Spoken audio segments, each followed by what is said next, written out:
Data entry slowing you down? Uh-huh. Oh, okay. It's going to take a while for everybody. I just got to where I thought I understood the old system, and now I'm expected to learn another.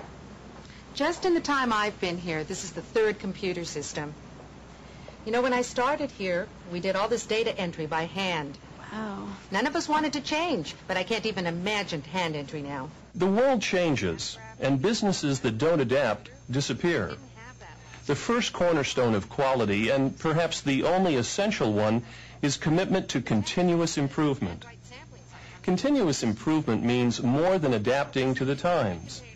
Continuous improvement means that no process is ever finally complete. If yesterday's goal was to reduce defects by 50%, tomorrow's goal will be to eliminate defects altogether. A commitment to continuous improvement is a commitment to unrelenting pursuit of new and tougher goals. Look, Mary, we've cut contamination from one specimen in 30 to 1 in 300. I mean, what's the big deal? Somewhere we have to decide that enough is enough. I know, but I've looked at it, and you know, that 1 in 300 doesn't have to be there.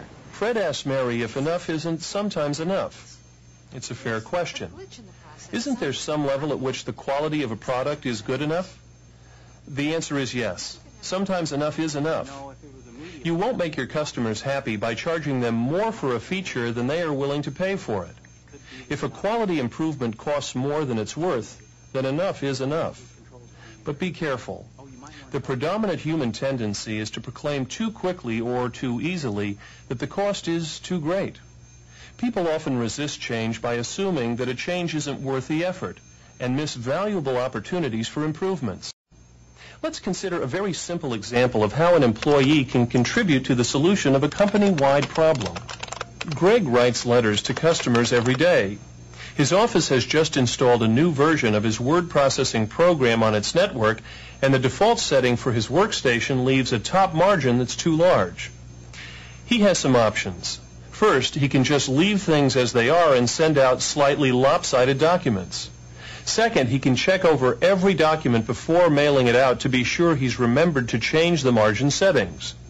Third, he can get out the word processing program manual and change the default settings. Greg's first choice, sending the letter out without fixing it, is clearly not a quality choice. After all, shoddy work is shoddy work. His second choice is similar to what we call an inspected-out system of quality. When you finish a product, you check to see that it's okay. If it isn't, you fix it or throw it away. It's not the best way of doing things. Inspection is often costly and wasteful, but it's certainly better than delivering faulty products to customers.